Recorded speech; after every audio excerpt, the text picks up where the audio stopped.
Last video में हमने पढ़ा था कि डिमांड क्या होती है, उसके टाइप्स क्या क्या होते हैं। आज की वीडियो में हम ये पढ़ेंगे कि ऐसी कौन कौन सी चीजें हैं जिससे हमारी डिमांड पे असर पड़ता है। मतलब ऐसे कौन से फैक्टर्स हैं जिससे हमारी डिमांड कम हो सकती है या ज्यादा हो सकती है, क्या पता कुछ भी ना हो। ठीक है, तो hello everyone and welcome back to the channel. कैसे हो आप सभी? आज पढ़ते हैं हमारे फैक्टर्स अफेक्टिंग डिमांड को। चलो शुरू करते हैं। भाई सबसे पहला फैक्टर तो आ जाता है उस कमोडिटी का प्राइस। जो भी गुड्स और सर्विस हमें खरीदनी है, हम क्या देखेंगे? सबसे पहले उसका प्राइस ही तो देखेंगे, उसकी कीमत देखेंगे कि वो चीज कितने रुपए की है। ठीक है, अगर तो प्राइस ज्यादा है तो मैं क्या करूंगी? उसकी डिमांड कम करूंगी। और प्राइस कम है तो मैं डिमांड करूंगी ज्यादा। अब इसको मैं एक एग्जाम्पल से समझाती हूँ। मैं गई मार्केट, मुझे लेने थे आम। अब मैंने देखा यार आम का प्राइस हो रखा है 100 रुपए किलो। मैंने कहा नहीं यार बहुत महंगा है, छोड़ो अभी नहीं लेती, या फिर सिर्फ 1 किलो ले लेती हूँ। ठीक है, फिर मैं एक दो दिन बाद फिर मार्केट गई और मैंने देखा कि अब आम का प्राइस क्या हो रखा है, 50 रुपए किलो। मैंने कहा अरे वाह यार, ये तो बड़े सस्ते हो गए। तो मैंने अपनी डिमांड बढ़ा दी, मैंने 2 किलो आम खरीद लिया, 3 किलो आम खरीद लिया। तो अब जैसे ही उसका प्राइस कम हुआ, मेरी डिमांड बढ़ गई। तो यही होता है क्या, प्राइस का रिलेशनशिप। मतलब जनरली यही होता है, इसमें एक दो एक्सेप्शंस भी होते हैं, वो हम आगे देखेंगे। और जनरली जैसे ही चीजों का प्राइस बढ़ता है तो उसकी डिमांड कम हो जाती है, और अगर प्राइस कम होगा तो डिमांड क्या होगी? बढ़ जाएगी। तो ये हमें क्या शो कर रहा है कि प्राइस और डिमांड में कैसा रिलेशनशिप है? उल्टा है ना। तो कैसा रिलेशनशिप है? इनवर्स रिलेशनशिप है। ठीक है, अब बात करते हैं हमारे नेक्स्ट फैक्टर की। अब देखो, अभी तो हमने देखा कि उसी कमोडिटी के प्राइस की वजह से जो हमारा असर पड़ रहा था डिमांड पे। अब हम देखेंगे कि रिलेटेड गुड के प्राइस की वजह से मेरा क्या असर पड़ेगा डिमांड पे। अब रिलेटेड गुड्स कौन कौन से होते हैं? तो हमारे पास दो तरह के रिलेटेड गुड्स होते हैं। एक होता है आपका कॉम्प्लीमेंट्री गुड्स, ठीक है, कॉम्प्लीमेंट्री। और दूसरा होता है हमारा सब्सटीट्यूट गुड्स। अब पहले समझते हैं कॉम्प्लीमेंट्री गुड्स के बारे में। कॉम्प्लीमेंट्री गुड्स वो गुड्स होते हैं जो साथ साथ चलते हैं। ठीक है, वो एक दूसरे के बिना इनकम्प्लीट है, आप ऐसा कह लो। वो हमेशा एक साथ ही यूज होंगे। जैसे ये बोर्ड, ठीक है, ये बोर्ड है और ये मार्कर है। अब अगर मुझे इस बोर्ड पे लिखना है तो मुझे मार्कर की जरूरत पड़ेगी ही पड़ेगी। खाली बोर्ड लेके मैं क्या ही करूंगी? ठीक है, तो ये क्या है? Complementary goods. कार और पेट्रोल हो गया, कार पेट्रोल हो गया। ठीक है, आप बोल लो टी और मिल्क हो गया। अब चाय में दूध भी तो डालना ही है। तो ये सब क्या है? कॉम्प्लीमेंट्री, ये हमेशा साथ साथ चलते हैं। ठीक, अब दूसरे आते हैं सब्सटीट्यूट गुड्स। सब्सटीट्यूट गुड्स वो हैं जो एक दूसरे की जगह ले लेते हैं, मतलब वो रिप्लेस कर सकते हैं एक दूसरे को। जैसे चाय और कॉफी। अगर मुझे कुछ गर्म पीना है तो मैं क्या करूंगी? चाय भी पी सकती हूँ, कॉफी भी पी सकती हूँ। ठीक है, या ठंडा पीना है तो मैं कोक पी लूंगी, या पेप्सी पी लूंगी, या स्प्राइट पी लूंगी। तो ये क्या होता है? हमारे सब्स्टिट्यूट गुड जो एक दूसरे को रिप्लेस कर सकते हैं।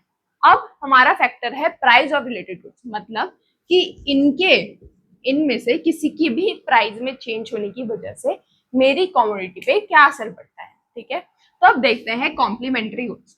मान लो बोर्ड और मार्कर है, यहाँ पे बोर्ड है और ये है उसका कॉम्प्लीमेंट्री गुड, क्या? मार्कर। अब बोर्ड के प्राइस क्या हो गए? बढ़ गए। मार्केट में बोर्ड बहुत महंगा हो गया, तो मैं मार्कर क्यों खरीदूंगी? ठीक है, मेरे को ये व्हाइट बोर्ड मार्कर तो इसमें लिखने के लिए ही चाहिए। तो अब जब मैं बोर्ड ही नहीं खरीद रही हूँ क्योंकि उसके प्राइस क्या हो गए? महंगे हो गए हैं, तो मैं मार्कर भी नहीं खरीदूंगी। तो एक के प्राइस बढ़ने से मेरी दूसरे की डिमांड क्या हो गई? कम हो गई। और अगर कल को बोर्ड सस्ता हो गया कि अरे हाँ बढ़िया, मस्त सस्ते बोर्ड मिल रहे हैं, मुझे खरीद लेती हूँ, तो इसका प्राइस कम हुआ और इसकी डिमांड बढ़ गई। अब बोर्ड खरीदूंगी तो उसके साथ मार्कर भी खरीदूंगी। ठीक है, तो कॉम्प्लीमेंट्री गुड्स में क्या होता है? एक के प्राइस में बढ़ने से दूसरे की डिमांड कम हो जाती है। यहाँ पे भी इनवर्स रिलेशनशिप चल रहा है हमारा। ठीक, अब बात करते हैं सब्स्टिट्यूट गुड्स की। सब्स्टिट्यूट गुड्स में हम पढ़ रहे हैं चाय और कॉफी के बारे में। ठीक है, अब मान लो ये चाय के प्राइस क्या, मुझे चाय पीनी है और कॉफी के प्राइस बढ़ जाते हैं। ठीक है, कॉफी के प्राइस बढ़ गए तो मैं किस पे शिफ्ट हो गई? चाय पे शिफ्ट हो गई। ठीक है, मुझे कॉफी पीनी थी और कॉफी के प्राइस बढ़ गए, कॉफी महंगी हो गई, तो मैंने कहा अरे यार छोड़, इतनी महंगी कॉफी कौन पिएगा, चाय पी लेते हैं। तो इसके प्राइस बढ़े और इसकी डिमांड बढ़ गई।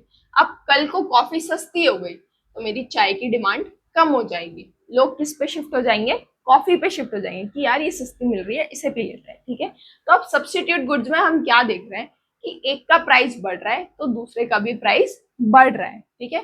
तो इसका अगर मैं ग्राफ बताऊं तुम्हें तो इसका ग्राफ कैसे बनेगा, प्राइस बढ़ा और ये भी बढ़ गया तो इसका अपवर्ड ग्राफ बन रहा है, ठीक। अब बात करते हैं हमारे नेक्स्ट फैक्टर की। तो हमारा नेक्स्ट फैक्टर है इनकम, भाई पैसा।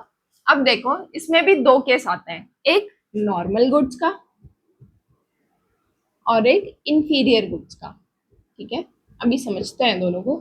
अब भाई देखो अगर जनरली मेरी इनकम बढ़ेगी, मेरे पे बढ़िया पैसा है, मेरे पे बहुत पैसा आ गया, ठीक है, मेरी जो इनकम थी वो 50,000 से बढ़ के 1 लाख हो चुकी है, मेरे पे पैसा ज्यादा है, तो मैं क्या करूंगी, अपनी डिमांड ज्यादा करूंगी। जो सामान मैं पहले मान लो एक खरीदी थी, अब मैं वो 2-3 खरीद सकती हूँ, या मैं और भी ज्यादा बाकी जो सामान है वो भी ज्यादा खरीद सकती हूँ। क्यों? क्योंकि अब मेरे पास पैसा है, मेरी परचेजिंग पावर ज्यादा है।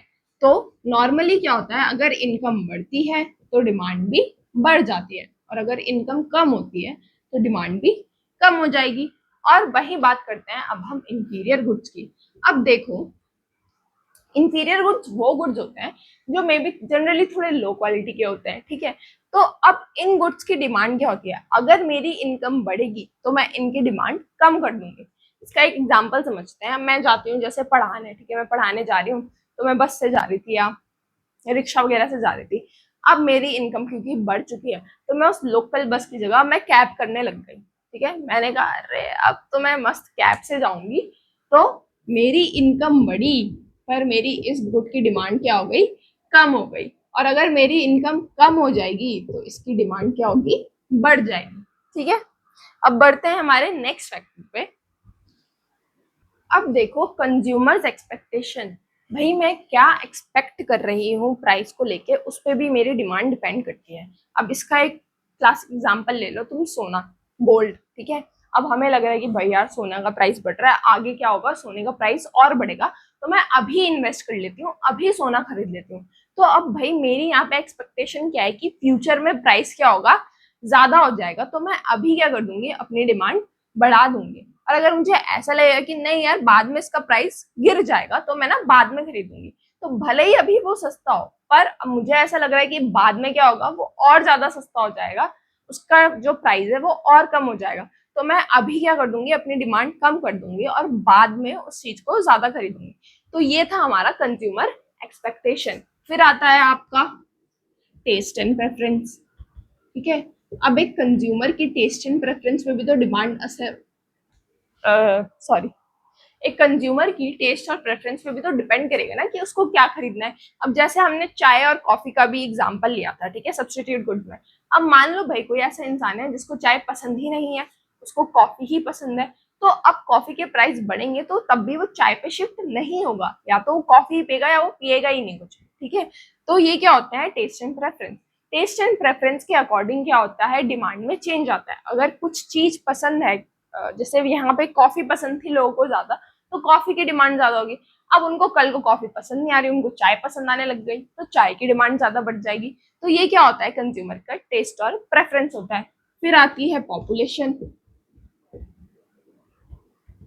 अब अगर पॉपुलेशन ज्यादा होगी तो डिमांड ज्यादा होगी, पॉपुलेशन कम होगी तो डिमांड कम होगी। अब पॉपुलेशन में ना, पॉपुलेशन के साइज के साथ साथ कंपोजिशन भी आता है, ठीक है। पॉपुलेशन कंपोजिशन, अब देखो साइज तो पता है कि ठीक है कितने नंबर है, अगर ज्यादा पॉपुलेशन है तो डिमांड ज्यादा होगी, कम है तो कम होगी। अब कंपोजिशन मतलब कि किस किस तरह के लोग रह रहे हैं वहां पे, ठीक है। बच्चे ज्यादा हैं, फीमेल ज्यादा हैं, मेल ज्यादा हैं, तो कैसे लोग ज्यादा हैं वो होता है कंपोजिशन। अब मान लो अगर एक कोई भी इकोनॉमी है जहाँ बच्चे ज्यादा है तो वहाँ डिमांड किस चीज की ज्यादा होगी, जो बच्चों से रिलेटेड गुड्स होंगे जैसे टॉयज हो गया या बच्चों के कपड़े हो गए, उनकी डिमांड ज्यादा होगी। अगर वहां पे मेल ज्यादा है तो मेल रिलेटेड प्रोडक्ट्स की डिमांड ज्यादा होगी। तो ये होता है पॉपुलेशन और कंपोजिशन। अब एक दो फैक्टर्स और हैं, उन्हें भी देख लेते हैं। अब देखो डेमोन्स्ट्रेशन इफेक्ट क्या होता है। डेमोन्स्ट्रेशन इफेक्ट सिंपली जब जो हमारी कम्युनिटी की डिमांड है ना वो बढ़ती है इन्फ्लुएंस होके हमारे आसपास से, ठीक है। अब जैसे तुमने देखा होगा भाई आजकल हर किसी के पास आईफोन है, क्यों है? क्योंकि वो देख के ही तो हुआ है कि हाँ यार सबके पास आईफोन है, मुझे भी आईफोन लेना है, ठीक है। तो ये क्या हो रहा है, मैं इन्फ्लुएंस हो रही हूँ अपने साथ में फ्रेंड्स को देख के, लोगों को देख के, तब मेरी डिमांड क्या हो रही है उस कमोडिटी के लिए, बढ़ रही है। तो इसी को हम बोलते हैं डेमोन्स्ट्रेशन इफेक्ट। कल को सब बोल रहे हैं कि ये चीज तो नहीं है यार बढ़िया, तुम कैसे कर रहे हो, तो हमें भी लगेगा कि हाँ यार मे बी ये चीज नहीं है सही, तो उसकी डिमांड क्या हो जाएगी, कम हो जाएगी, ठीक है। इसके बाद बात करते हैं हम एक दो फैक्टर, जैसे आप हो गया आपका गवर्नमेंट की पॉलिसी। गवर्नमेंट पॉलिसी पे भी आपकी डिमांड इफेक्ट करती है। कैसे? अब मान लो गवर्नमेंट ने क्या बढ़ा दिया, जीएसटी वगैरह बढ़ा दी, तो अब जैसे ही टैक्स बढ़ गया तो क्या होगा, आपके प्राइस भी हो जाएंगे कमोडिटी के ज्यादा, और जैसे ही प्राइस ज्यादा हुए तो डिमांड ऑटोमेटिकली कम हो जाएगी। और अगर टैक्स नहीं लग रहा है किसी चीज में, वो उसका प्राइस क्या होगा, कम होगा, और हमारी डिमांड बढ़ जाएगी। क्लाइमेट पे भी डिपेंड करता है। क्लाइमेट, अब क्लाइमेट पे, अगर सर्दियों का सीजन है तो भाई सर्दियों के कपड़े ही तो खरीदेंगे ना, हम गर्मियों के कपड़े क्यों खरीदेंगे, हम वुलन क्लोथ खरीदेंगे। अगर गर्मियों का सीजन है तो हम कॉटन क्लोथ खरीदेंगे, रेनी सीजन है तो हम अम्ब्रेलाज और रेनकोट्स ये सब ज्यादा खरीदेंगे। तो ये सारे फैक्टर्स थे जो क्या करते हैं, कंज्यूमर की डिमांड पे अफेक्ट डालते हैं, ठीक है। इन सब चीजों से हमारी डिमांड पे क्या आता है, असर आता है। तो आई होप आप सबको ये अच्छे से समझ आया होगा। बहुत इजी टॉपिक था पर इम्पोर्टेंट भी था, कि ये आगे भी हमारे लिए काम आता है। तो इस वीडियो के लिए बस इतना ही, मिलते हैं नेक्स्ट वीडियो में। Bye bye.